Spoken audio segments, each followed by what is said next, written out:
Et du fait que les Meraglim, ils étaient nécessaires à Am Israël, de ce fait, eux, ils savaient qu'en rentrant en Eretz Israël, ils étaient suffisamment chachamim, ils ont compris, de par les enseignements de Moshe Rabbeinu, tout ça, ils ont compris que en rentrant en Eretz Israël, eux, jusqu'alors, ils étaient des chefs, des dirigeants des tribus, mais en rentrant en Israël, ils vont perdre leur statut. Tout va se mélanger, se chambouler autrement. Il va y avoir la distribution des territoires selon les tribus. Et donc, en fait, les ordres de grandeur et de hiérarchie, il va y avoir un chamboulement de ce fait. D'accord? Et de ce fait, ils ont compris qu'ils vont perdre leur prestige. C'est pas du tout évident qu'ils vont rester les chefs de tribu. Et donc, ils avaient une motivation à essayer de pousser, de convaincre Am Israël à rester dans le désert. Sous prétexte que le désert il a été très kadosh, très saint. On a reçu la Torah dans le désert. Dieu nous a parlé dans le désert. Il y avait des choses, on recevait la manne dans le désert. Et il disait, donc pourquoi quitter ce désert avec tellement de kedusha pour entrer en Eretz Israël? On va devoir cultiver les concombres, planter des plantations, des dattes, du blé, travailler de ça. Où est-ce qu'on était mieux? En Eretz Israël ou dans le désert? Dans le désert, Dieu il nous enseigne la Torah. Moshe Rabbeinu nous enseigne la Torah tous les jours. Maintenant, il va falloir entrer dans Eretz Israël, se salir les mains, se baisser, se recroqueviller dans la terre. Qu'est-ce qui est mieux? Alors il disait, c'est mieux de rester dans le désert. Mais étant donné que la finalité, le stage de préparatif qu'on était dans le désert, c'était pour entrer en Eretz Israël. Donc leur raisonnement, même si rationnellement quelque part il avait quelque chose de tentant, mais c'était un argument du Yetzer Hara. Et donc eux, ils se sont convaincus eux-mêmes, entre eux-mêmes, d'essayer de dire que non, la terre d'Eretz Israël, il y a des géants, il y a toutes sortes de choses, elle est aride, il y a plein d'enterrements là-bas, tout ça. Et donc, en fait, ils voulaient mettre en évidence le fait que l'Eretz Israël, elle était pas tellement bénéfique pour Am Israël. Et donc, aussi au Diba, ils ont été accusés et punis très sévèrement par Akadosh Baruch Hu. Pourquoi? Pour avoir dit du mal d'Eretz Israël. Maintenant, comment on va comprendre cette psychologie-là? D'après le rationnel, ils avaient quelque part raison, entre guillemets. Ils disaient des choses qui étaient vraies. Tout à fait. Et pourtant, ils ont été accusés d'avoir dit quoi? Des choses qui étaient vraies. Simplement, il y a ce qu'on appelle, quand on a reçu la Torah, la même Torah dont il parle de la sainteté dans le désert, etc. Cette même Torah-là, quand on l'a reçue, c'était Naaseh Venishma. C'est-à-dire, il y a trois catégories de mitzvot. Il y a ce qu'on appelle Eduyot, Mishpatim, Vechukim. Eduyot, c'est des mitzvot sichliot. Par exemple, Kabed et avicha vetimecha, respecter les parents, ne pas voler. C'est des choses qui sont sichli. Voler à son prochain. Même le gars, il comprend que si tu voles le prochain, il n'y a plus de civilisation, il n'y a plus de culture, il n'y a plus rien. S'il vole la femme du prochain, tout le monde est... Il n'y a plus de civilisation. C'est comme la jungle. Donc le gars, il est aussi Metsouvé, il a ordonné de juger les gens et de ne pas laisser la tuerie, le vol, tout ça. Tu comprends? Ça s'appelle Eduyot, des mitzvot qui sont sechel. Maintenant, il y a Mishpatim qui sont moitié-moitié. Par exemple, des choses où on peut comprendre, mais une bonne partie on ne comprend pas quand même. Et il y a des mitzvot chok, ou alors mamash, il n'y a aucune logique. Comme par exemple Sharatnez, le lin et la laine. Quelle logique? Ne pas coudre du lin avec de la laine. De ne pas mélanger le lait et la viande, par exemple. Bon, alors ne mélange pas, ne cuis pas le chevreau dans le lait de sa mère, d'accord? Ça a l'air un peu cruel. Mais il n'y a pas que le chevreau. Si tu prends, et si c'est pas sa mère à lui, la mère d'une autre, tu n'as pas le droit quand même de la Torah. Donc c'est pas... Ça s'appelle Chok. Il n'y a pas comment on appelle il n'y a pas de logique. D'accord?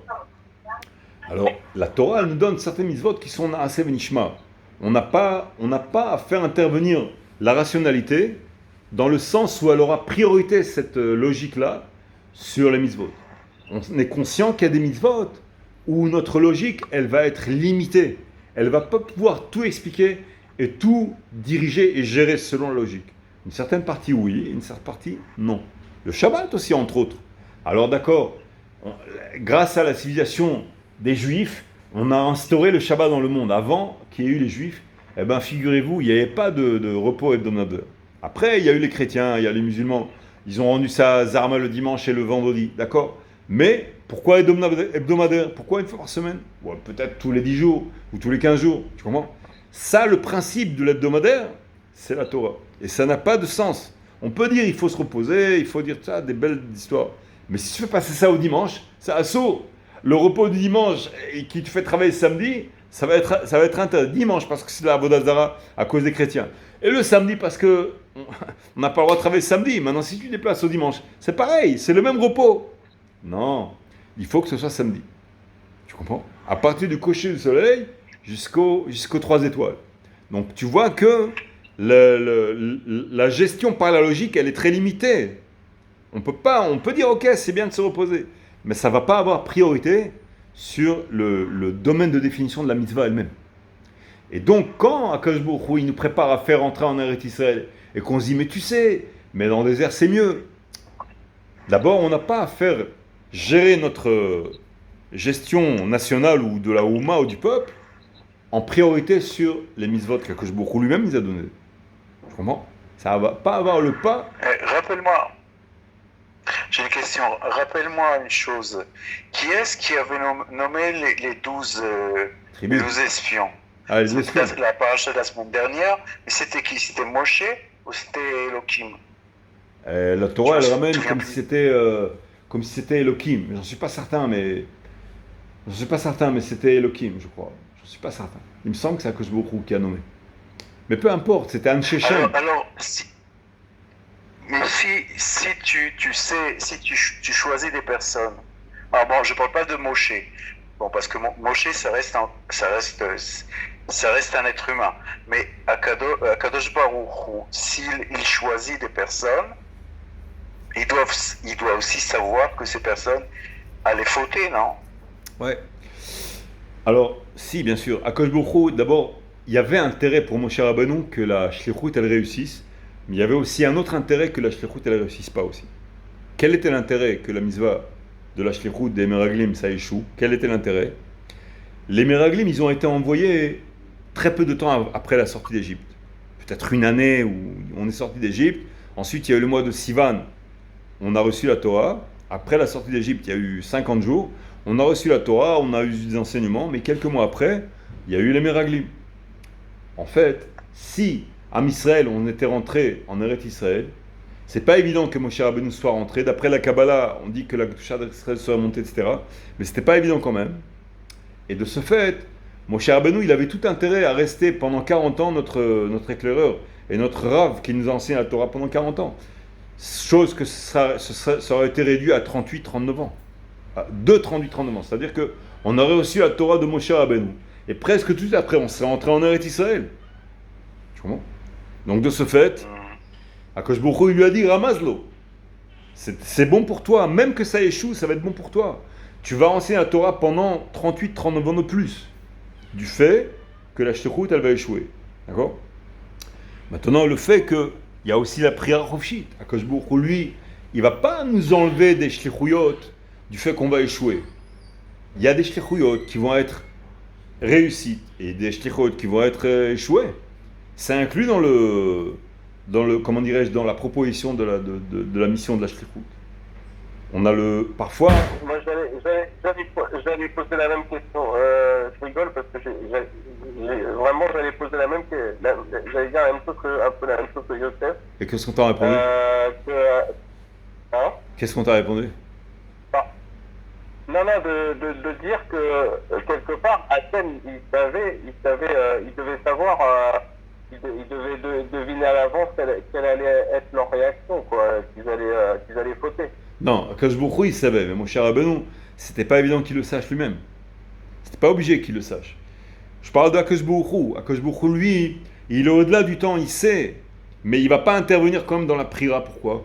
Parce que sa force d'être au-delà du temps, c'est parce que lui, il a créé le temps. Il est Mechous la Koufsa. Il est en dehors de la dimension du temps. Donc il peut être après, avant. Aya, Ove, Veye, tout ça. Les Fanav, Loaya, Harav, Loye. Comment ça se résout C'est parce que tout simplement le temps, c'est lui qui l'a inventé. Mais, je veux dire, ça simplifie beaucoup la réflexion. Pas la peine d'aller philosopher à droite, à gauche, de dire que patati patata. En réalité, elle a tout simplement inventé le temps, la dimension temps. Donc il n'y a pas de problème en fait. Mais bon, ça c'est pour ceux qui étudient un peu qui ont fait un peu de science, on comprend ce que c'est une dimension. Donc on a créé une dimension, donc ça va, il est hors du temps. Tu as créé un dessin animé, donc tu peux très bien dessiner ce que tu veux. Donc c'est facile, mais il n'intervient pas dans la prière. C'est-à-dire qu'il donne une mission aux shlichim, et ils étaient des tzadikim. La Torah, elle témoigne que c'était des tzadikim au moment où ils sont partis. Mais étant donné que, après ils ont commencé à réfléchir, et il y a ce qu'on appelle le shochad, le pot de vin comment dirais-je, la corruption, si tu veux, de la pensée, en se disant, mais il y a un intérêt à ne pas réussir la mission.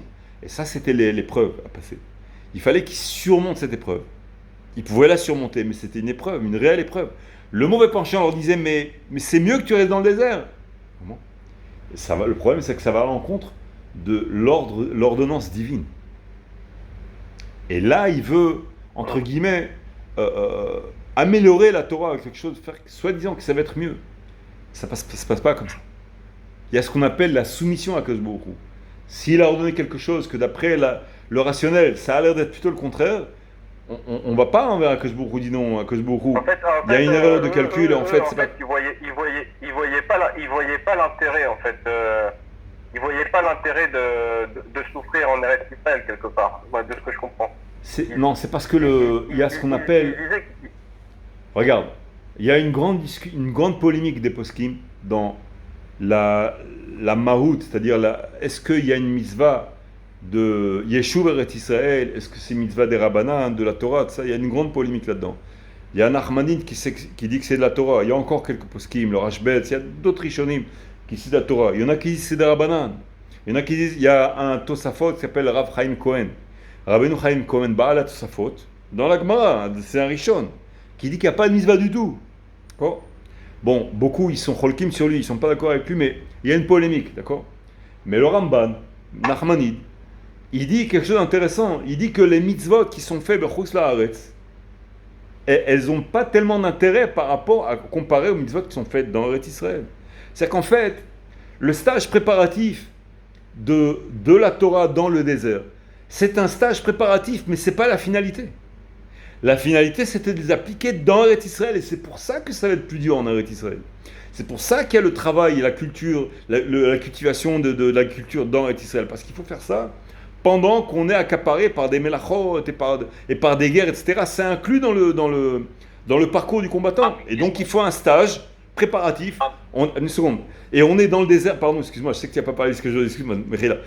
On est dans le désert, on est dans un stage préparatif avec Akadosh Baruch Hu, mais c'est dans des conditions de laboratoire où Akadosh Baruch Hu, il nous donne dans le USB, il nous fait rentrer beaucoup de Torah, etc. Mais ce n'est pas le but. Le but, c'est d'appliquer dans des conditions pas de laboratoire. Avec les 31 rois de Cananéens qu'il faut les combattre, avec les idolâtries qu'il y a, et aussi le grand Yetzera de Eretz Israël. Parce que comme il y a une grande Kedusha dans Eretz Israël, le Yetzera, il doit être beaucoup plus puissant dans Eretz Israël. Donc il y a le stage qui est très important, mais c'est qu'un stage. C'est un parcours du combattant avec l'officier qui te dit maintenant tu as une maquette qui se lève. C'est comme si c'était l'ennemi, mais c'est pas le vrai ennemi. Le vrai ennemi, c'est en Eretz Israël. Tu comprends ? Qu'est-ce que tu voulais dire, Eliaou ?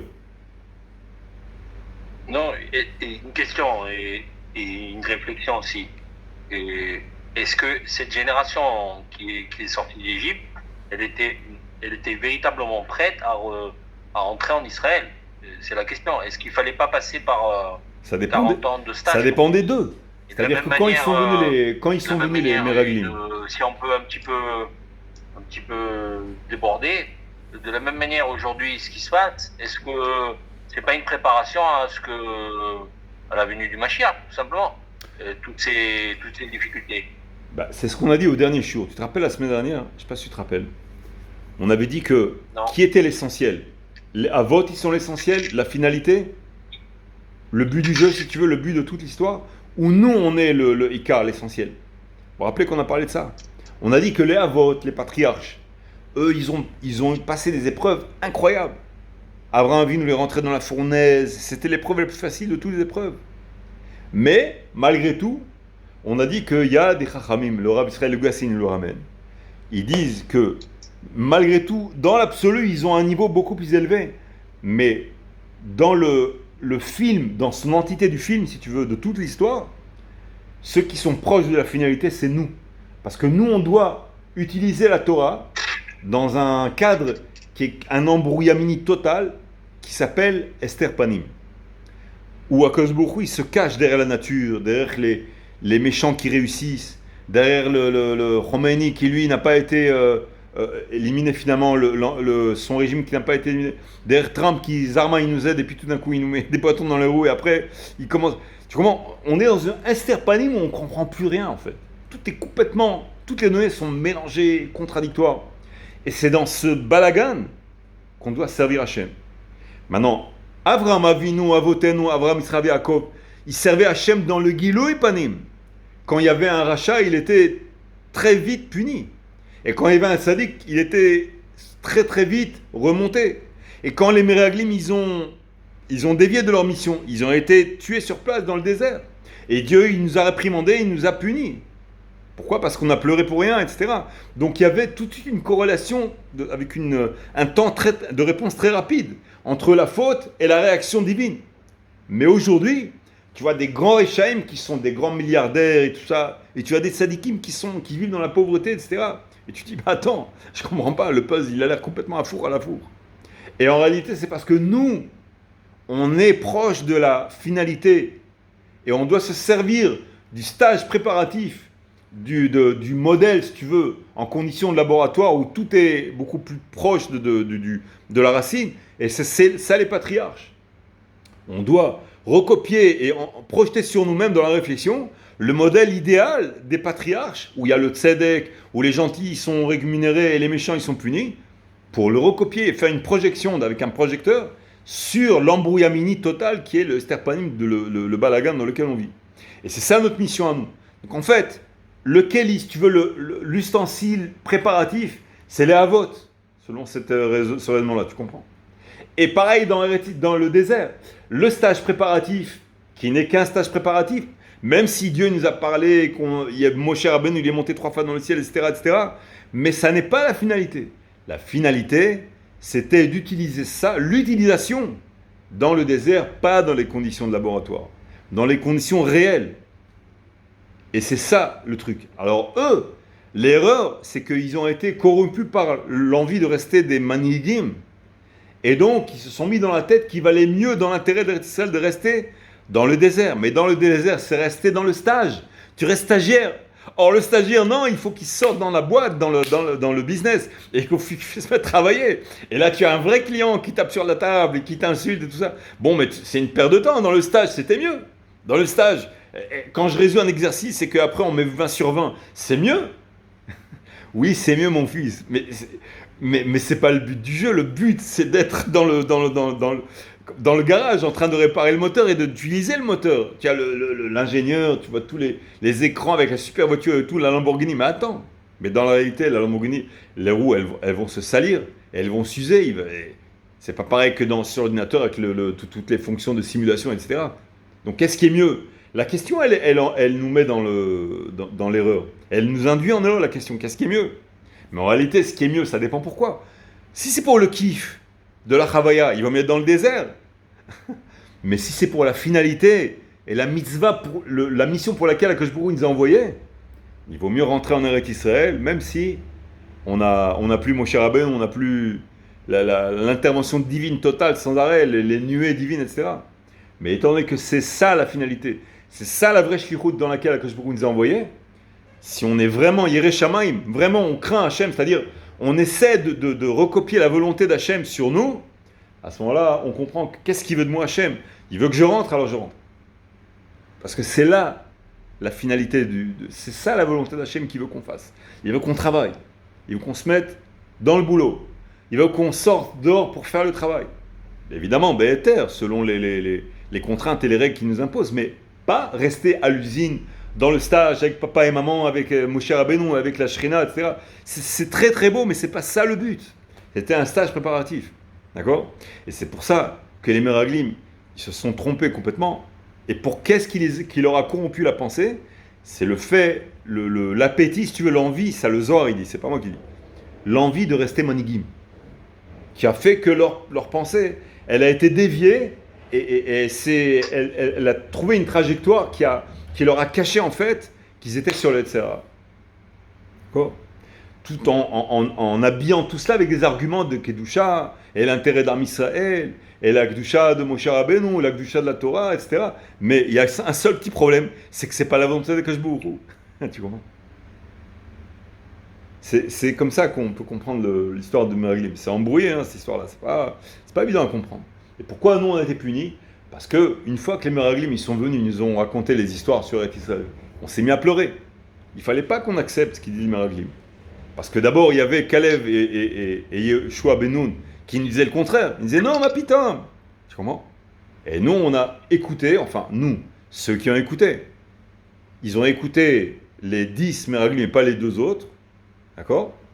Et en plus, ils se sont mis à pleurer, ils ont commencé à déchirer leurs habits. On va mourir dans le désert, etc. Donc là, ils ont reçu le Lashon Hara sur Eretz Israël.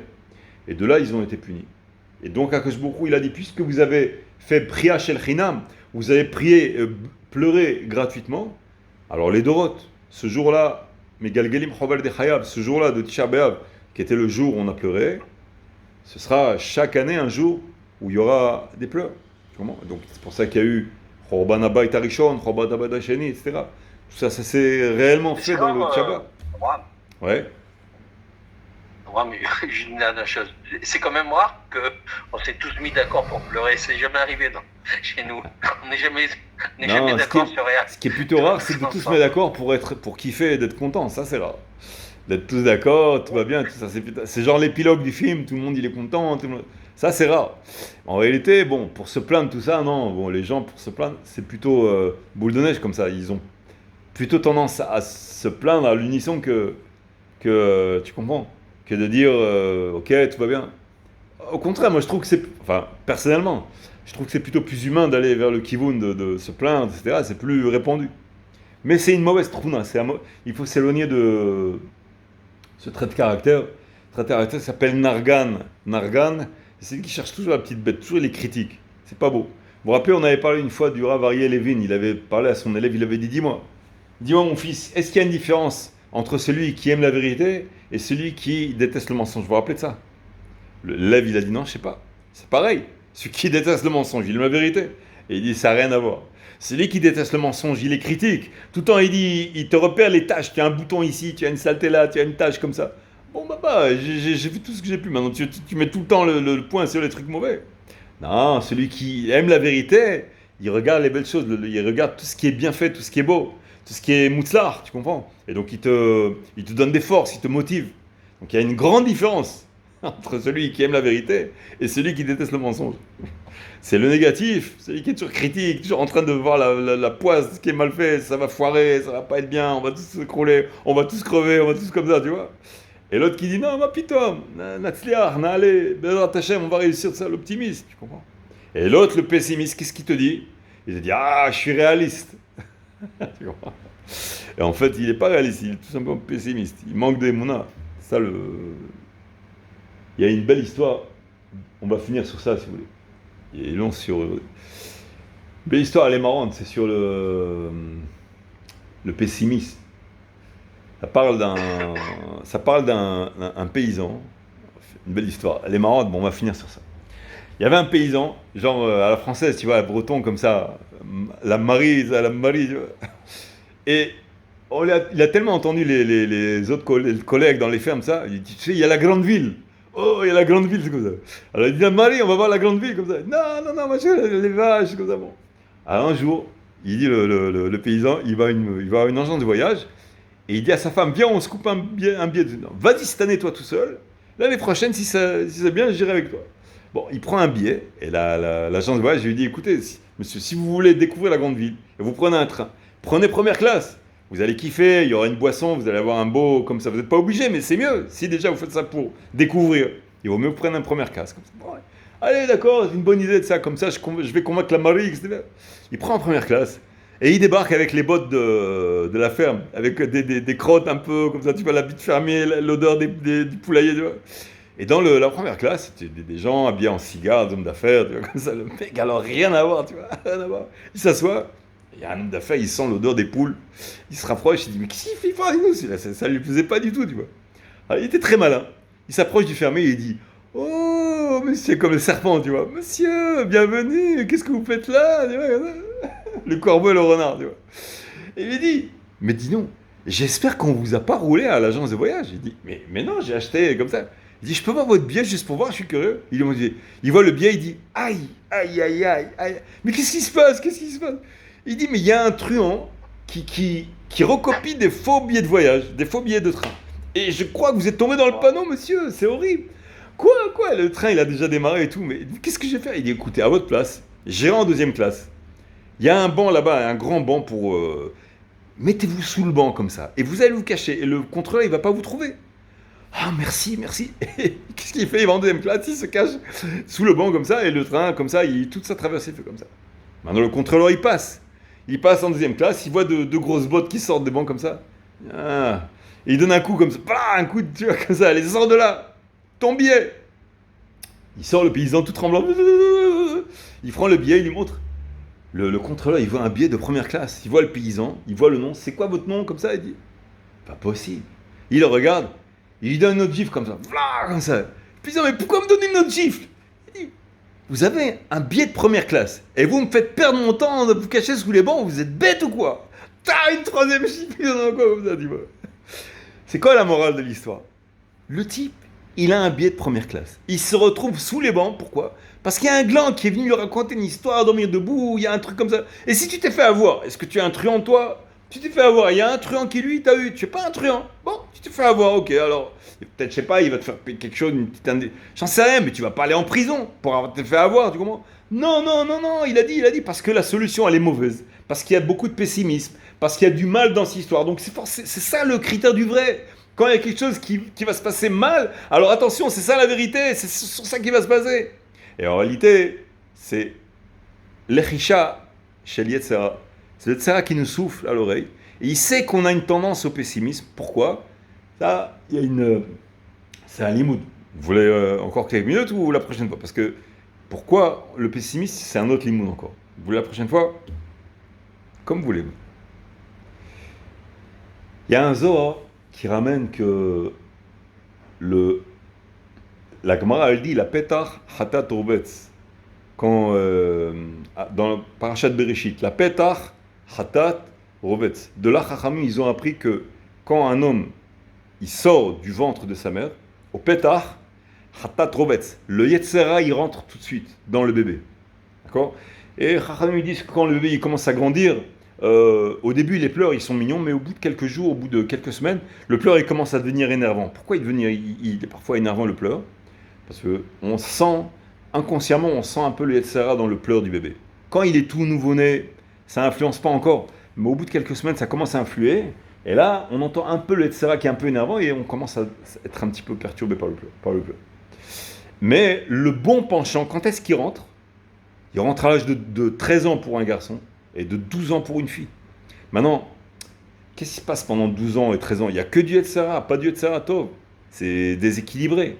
Et c'est pour ça que avant 12-13 ans, on ne peut pas punir un enfant pour une faute.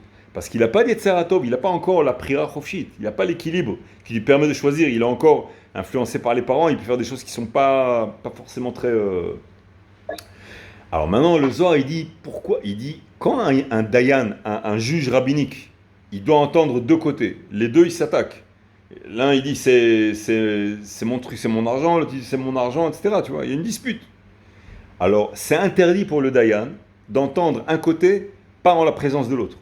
C'est-à-dire que s'il y a un côté qui vient chez le dayan, il dit, je vais te raconter ce qui m'est arrivé, il faut que tu juges. Non, ne me raconte pas.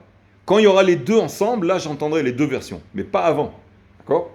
Alors le Zohar il dit, mais alors comment ça se fait qu'Akadosh Baruch Hu, il a fait que le mauvais penchant, il est venu donner sa version 12 ans avant, 13 ans avant, le bon penchant? C'est pas normal, d'accord? Comment ça se fait? Alors, déjà, en conséquence de cela, quand le bon penchant il va rentrer à l'âge de 13 ans pour le bar mitzvah, à ce moment-là, le mauvais penchant, lui, il va avoir une chazaka, c'est-à-dire il a été déjà imprégné le garçon. Après, il vient le dire, il lui souffle à l'oreille, il lui dit, non, le bon penchant, c'est un menteur, il dit des bobards, il dit des baratins, tu comprends. Et comme l'enfant, il a l'habitude du mauvais penchant, que c'est lui qui connaît depuis 13 ans, il a tendance à le croire plus que le bon penchant. D'accord?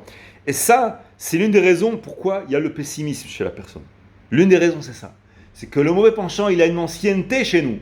Et il vient toujours nous faire voir le côté mauvais, le côté que ça va foirer, que Dieu, ce qu'il nous a promis, ça va pas se passer, que ce qu'ils disent, Rachamim, ça va pas se passer, que c'est du baratin, que c'est des faux. Tu vois ce que je veux dire?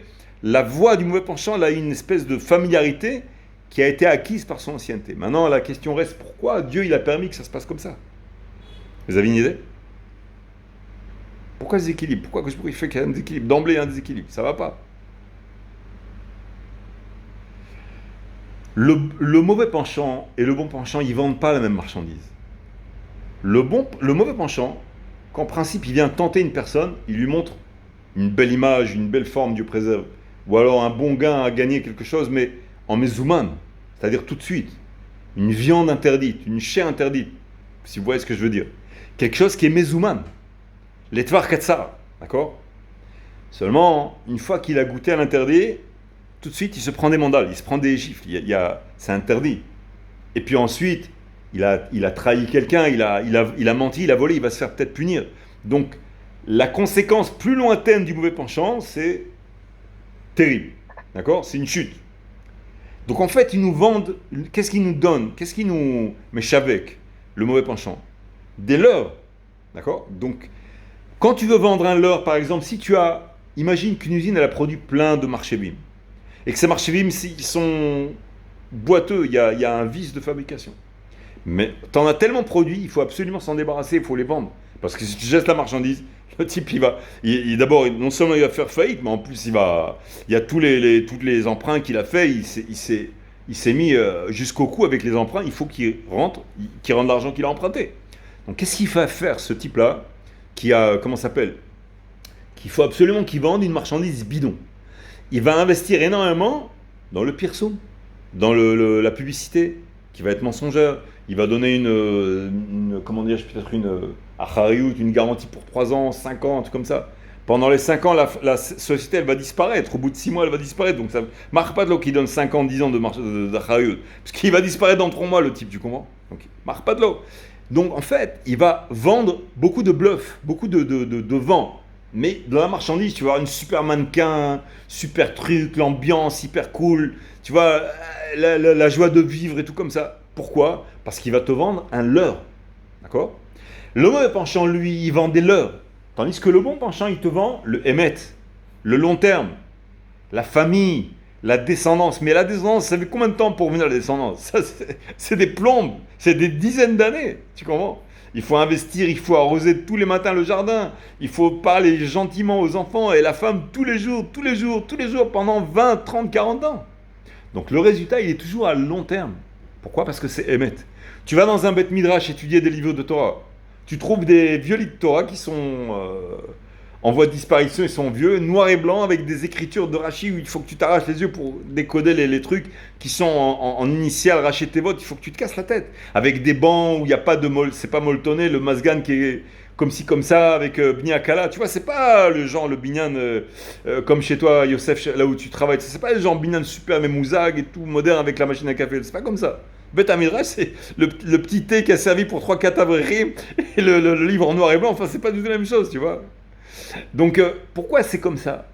Parce que ce qu'on apprend avec la Torah, c'est le vrai, c'est le Emet, c'est Olam Haba, c'est Netzach. Il y a un déséquilibre par rapport au Yetzara qui lui vend du bluff. Donc lui, étant donné qu'il vend du bluff, le Yetzara il dit attends, moi je vends du bluff, avantage-moi pour compenser le fait que je vends du bluff. Tu comprends? Donc pour compenser à Kosh Baruch Hu, il lui donne des choses en mezouman, de la tentation miadite. Et aussi, il a avancé que le Yetzera il puisse rentrer 13 ans avant le Yetzera Tov. Pour compenser que le Yetzera Tov il va vendre du vrai, du Netzach. Pour qu'il y ait une compensation, finalement, c'est pour rééquilibrer le fait que la marchandise du Yetzera Tov, elle n'a rien à voir. En qualité, elle est infiniment plus élevée que la qualité bidon, naze et complètement leurrée du Yetzera. Et c'est pour ça que, en fait, il faut que ça se passe comme ça. Il faut que le Yetzera, il ait plus de tentation. Il faut qu'il y ait des plats super tentants, Dieu préserve, une secrétaire super tentante, un truc hyper assourd, mais très tentant. Le type, il va baratiner son boss, il va gagner des millions. Un truc sur une combi qu'il va faire sur une loi. Pourquoi? Parce que c'est Yetzera, mais s'il se fait choper, s'il se fait attraper, c'est fini. Il se fait envoyer avec 30 ans de carrière. Donc, ce qui se passe là, c'est la tentation de Yetzera qui vend du bluff. Mais il est obligé de te tenter plus, parce que comme il vend du bluff, pour te faire rentrer là-dedans, il faut qu'il y ait beaucoup d'appétit et beaucoup de tentation pour équilibrer. D'accord? Donc en fait, c'est pour ça qu'on a tendance à être pessimiste. Parce que le Yetzera, il est rentré 13 ans avant. Et donc quand il parle, c'est une voix plus familière. On a l'impression que c'est beaucoup plus réaliste. Et aussi on vit dans un monde, chez Roubora, la majorité du monde, il y a plus de mal que de bien. Donc, par rapport à cette statistique, et par rapport au déséquilibre par rapport au bien et au mal, il fallait qu'Akadosh Baruch Hu, il compense entre le bien et le mal, il nous donne une tendance au pessimisme. Et comme on a tendance naturelle au pessimisme, et c'est entre guillemets bon, nécessaire pour l'équilibre du libre arbitre, et donc on a une tendance à croire que le pessimisme c'est du réalisme. Et c'est pour ça qu'on a tendance à voir la vie en noir. Et c'est pour ça que quand on positive et qu'on est optimiste, on se pousse à être optimiste, en réalité, c'est pas qu'on se met de la poudre aux yeux. On récompense pour réaliser sur la réalité, sur la vraie vérité. Que si on a une émouna chazaka, que pour Bémet, il va nous donner une bonne vie. Et que si le type, il croit à son pessimisme, là, il y a une autre raison, mais là, dans un autre jour, il faudra qu'on en parle. Pourquoi le fait de croire au mal, ça donne une force au mal. Et le fait de croire à l'optimisme, ça donne une force à l'optimisme. C'est un autre chiot. Il y a Yesh Mal d'abord, mais ça prendra un peu plus que 5 minutes là. Yiratzon Shalom Shabbat Shalom Mouvoach. Bah, tiens, Et merci encore une fois pour ton cours. Eliaou. Shabbat prochain, attaque. Shalom. Et toi. Ouais.